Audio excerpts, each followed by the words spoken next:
Welcome to the Hidden Potential Podcast. I'm your host, Homer Hargrove. And in today's episode, we're going to be talking about how to balance ministry and parenting.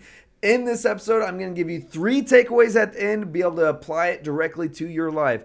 Every single week, we bring you content to be able to help you tap into your hidden potential. We do that by using practical and mental tools to better equip you for your leadership and ministry. Let's get started with a big thought, and that is one way to experience burnout is by having your personal life invaded by your work life. And it's easy to feel completely exasperated. Y'all know what I'm talking about? Exasperated due to the additional efforts or pressures from work or from ministry.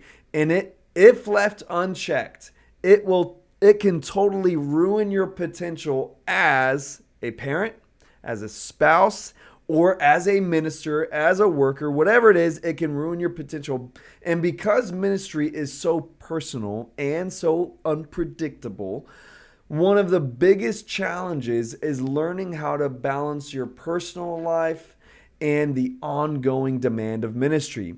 Today, in this episode, I'm going to focus on learning how to balance as a parent. I'm a parent. I got 3 kids. It took me 3 years to have my first baby. And then the second baby came by surprise just 13 months after our first one. I'm talking about delivered 13 months after our first one. 3 months we found out. We were like, what? I just got this one. And then we made it 19 months before we had our third one. And I think I just got better aim is what happened. But as a parent, I'm going to share you my own personal experiences in an effort to give you a heads up of mistakes to avoid, mistakes that I made, and tips to help you better tap into your potential as a parent and as a minister. I want to kind of break it down to 3 major lessons that I learned with each one of my kids. Starting off with my first kid, let me preface to say that before I had kids at all, I was very engulfed in ministry. I worked bivocational as a youth pastor, and there's oftentimes I was pulling 70 hours a week, and I was really just killing it when it came to giving my time, my energy, my effort. And there was never I didn't really have many points to where I felt like I needed to reserve myself or back off away from ministry. I was always giving my time, and it was easy for me to balance marriage and ministry, something that maybe we could talk about another time. But once I had my first child, it completely changed the game. It changed how was as a minister. It changed how I was as a person.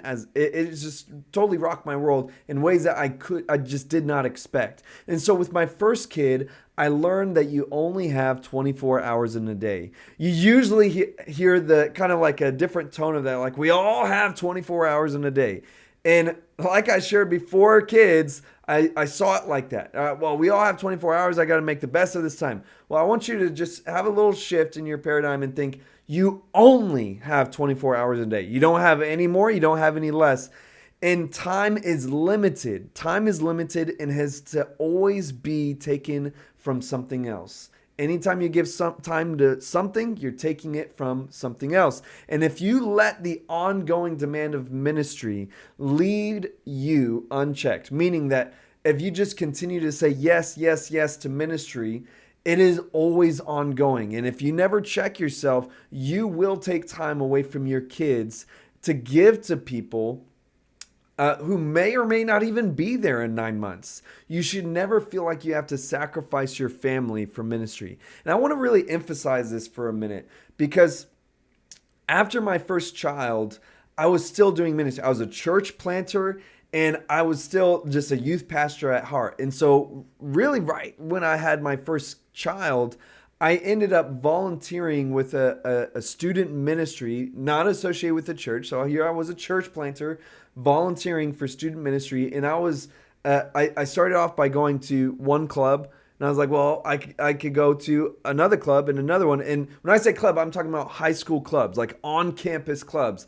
And I was going to 2 different high schools majority of the time on 3 different times a week. And I was giving hours and hours and hours of my time during the weekday in order to give to ministry. And I want to be clear that I'm not trying to project that ministry is invaluable. The time that I spent there was amazing. There's kids that had incredible experiences. But what I learned through that time is every time I would go to another school, every time I would go to another club, I was taking more and more time away from my own kids. And it's not that you can never ever ever do that, but you must understand that you need to learn how to balance that time. Because for me, again, first child, I said yes to the first club, then yes to the second club, yes to the third club, and I ended up going to a fourth club. And I was gone. Again, this is like extra credit stuff. I was gone all this additional time, hours and hours and hours away from my baby. And that is time that I will never get back. And I want to be clear that for me, it was learning that the more I say yes to something, the more I'm saying no to my own kids. And you need to learn how to balance that, because I felt this continual drive to want to do ministry, and there's been plenty of times where I felt a pressure to do ministry. And anytime you get to that point, that breaking point where that balance is out of whack and you begin sacrificing family time for ministry time, you need to just check yourself. You need to have a reset moment and reevaluate, because you only have 24 hours in a day. Don't steal it from your kids. You need to strive to be that parent that's present. Now, let's go into what I learned with my second kid. With my second kid, I learned that you only have 100% to give. You ever heard that terminology, give 110%? Well, that's ludicrous. It's crazy to even give 100% of your energy to something. You're lucky if you could give it 60%. I mean, we are so, we have this crazy mentality that you could just make up numbers. You only have 100% of your energy, just like you have 100% of your time. And if being a good parent is important to you, then you will have to realize that you can't necessarily give 110% to ministry and to your kids. You will get burnt out trying to do that. And every time that you say yes to something, you are giving not just your time, like we talked about with my first kid, but you are giving your energy. There would be so many times where I would be done with ministry and I'd be so exasperated to where I'm like brain dead. All I want to do is just chill out. I just want to get home and not do anything. And here I have this beautiful new baby that I don't have the energy to give myself to. I may have the time. I got the time right. I'm here. We're here. But I don't have the energy to really fully be present. And ministry energy can totally fry you like that, mentally and emotionally, to where you may be able to get your times balanced, but if you're too drained, it won't matter if you're there, if you're not really there. And you will feel too burnt out to really be there for your kids. So don't give the best version of yourself to strangers only to leave your kids with the scraps. Y'all dig what I'm saying?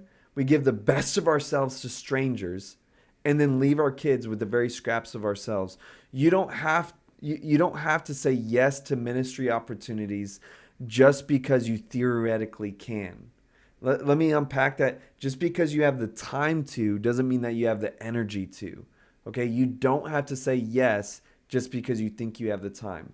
And within these two ideas, I want to be clear. Ministry is important. I'm a minister, of course. And so when I'm saying this idea that you're giving the best of yourself to strangers, I'm not saying that's not valuable. But if I were to think about the times where I sacrificed time for my kids, the times where I gave the best of myself to somebody else and took that away from my children, only to have those people not even come to my church anymore after 9 months. Think about that scenario. Yes, we want people to be saved. Yes, we want to be able to give the best version of ourselves because we're representing Christ to others. Yes, but just really grasp that you can still do that within reason.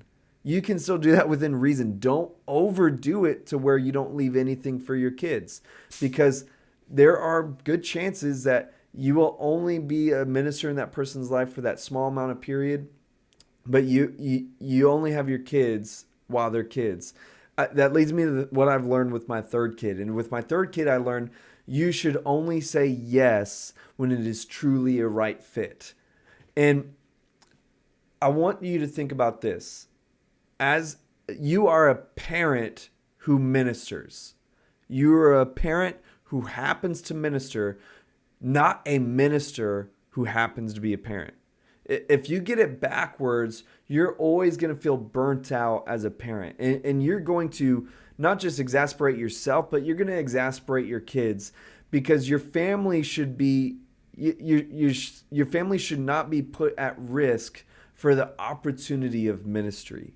Y'all dig what I'm saying? Ministry will always be there. That's what I've been in ministry for over 13 years, and I've learned that there will always be an opportunity for ministry. There is always going to be more ministry available. You think that's that one chance? You will have a chance to minister again, but you will never your kids won't be. So let me put all that in one sentence. Ministry will always be there, but your kids won't be. And what I mean by that is that one day your kids will move out. I got babies. I mean, my oldest is 5 right now. So sometimes we don't fully grasp that one day they're going to literally move out, and we think, well, I have time. I have time to make up. Think about this. Your children, they develop lifelong habits and their worldview by the age of 7. That's crazy. I got 2 years left for my oldest to help shape their worldview, because they are so impressionable even as babies. And if you are so absent while they're 3, 4, 5, etc., that they will have that impression on them for the rest of their lives. And you need to take where your kids are at in their lives seriously, and know that every single year of their life matters, right? I mean, we know that, but we don't always act like that. Every single year of your kid's life matters. I think about even just like, now that my oldest is 5, I think about when she was just a baby, like holding her in my arms. And I'm so grateful that I learned to be there in that time, because it's like you just I'll never have her as a little baby again. And all the times that we try to chase ministry because we think that, this is a chance to minister, don't sacrifice your kids for it.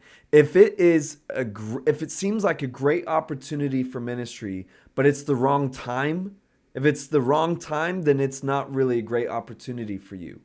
And I want to be clear that there's pivotal moments, like I think as children, like where your kids are at home as babies, you need to be mindful of, like, you will never have them as babies again. And as they get older, you can have more flexibility.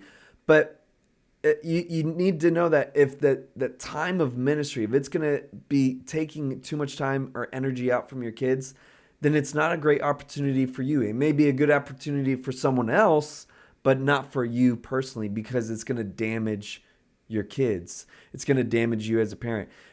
But if you say no to the things that were not a good fit, if you get the courage to say no and believe in God, have faith and hope that there's other opportunities out there. If you say no to the things that aren't a good fit for you, then you will be positioned to say yes to the things that are truly a good fit for your lifestyle as a parent. Ministry is so much more enjoyable when it isn't destroying your family. It makes me think about the interchange I had between having my second kid and my third kid. On my second kid I remember I was like right at the line to where it was too much. It was taking too much energy and time away from me as a parent. And there's so many times where I was like so stressed out, pulling my hair out as I was on, trying to get to the place of ministry, because my energy was so exasperated that I was like literally like throwing a kid at my wife because I had to run out the door to be there in time.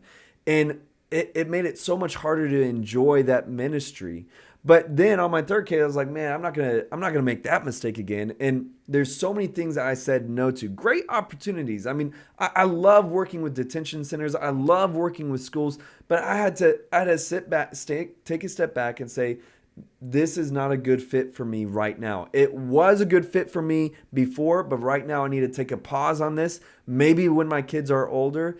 And I had to start saying no to ministry opportunities. Well, there came an opportunity with recovery centers to where it was like the right time. The center that I was going to go to was right by my house, and it was like it was something I could talk about my wife with, and we took time to pray and consider it and really consider the time and the energy.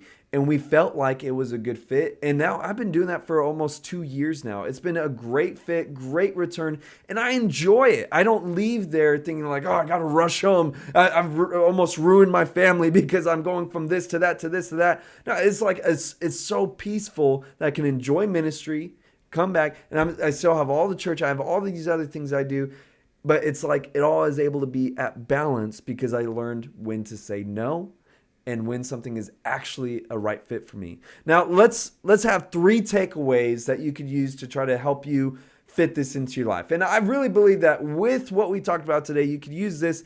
A lot of these principles could be interchanged depending on what you need it to be for. You dig what I'm saying? So takeaway 1, write down a list of 1 to 24 hours for your day. So get a paper, notes app, whatever, and just write 1 through 24, and those are each of your hours of a day, and do a time assessment.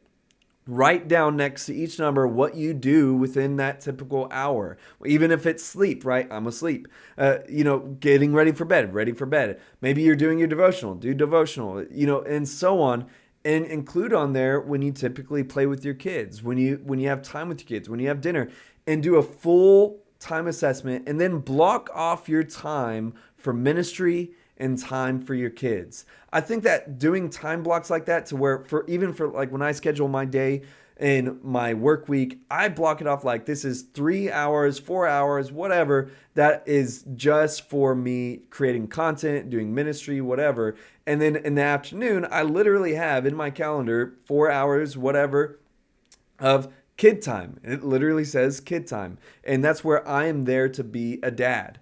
And when you do time blocks like that, it's a great way to organize your day, not just as a parent, but whatever you need that for. Doing time blocks like that rather than even just doing a simple to-do list, it helps you to better organize your day. So do that yourself and block off time for your kids. Number 2, make a list of your current ministry duties or roles and grade each of them with a plus or a minus.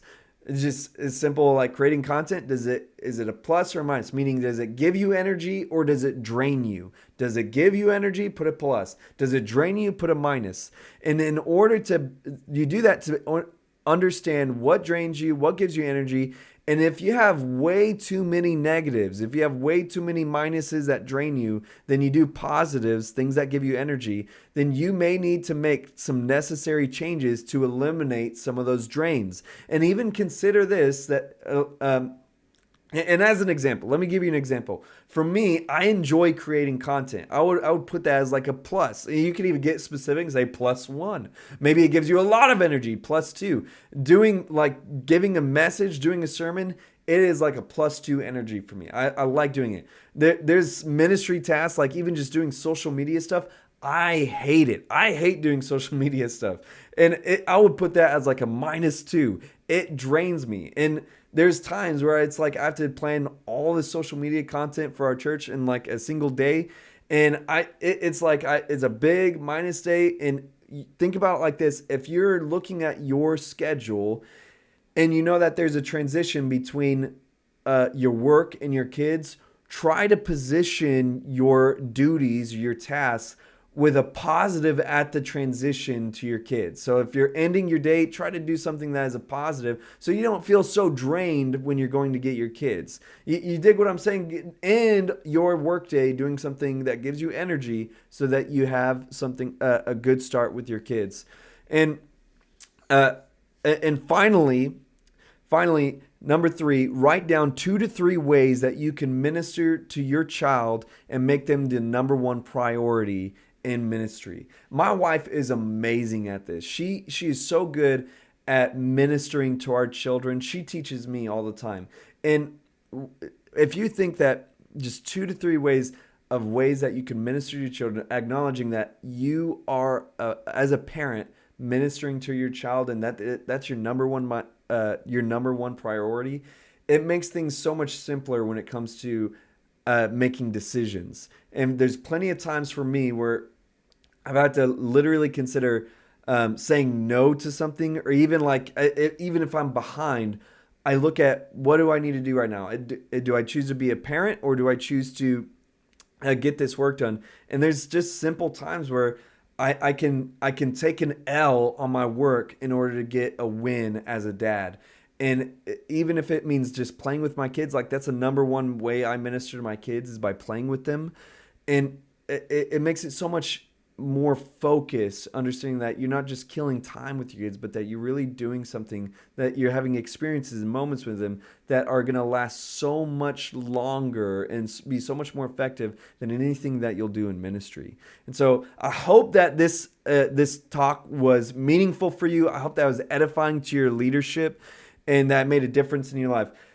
Can you do me a favor? Can you rate and review this podcast? It would really mean a lot to me. It helps us to appear in the algorithms of things, and for people to be able to see some reviews and say, "Oh, let me check this out." I really appreciate it. All that being said, I'm thank y'all for being a part of the Hidden Potential podcast. All that being said, have a great life.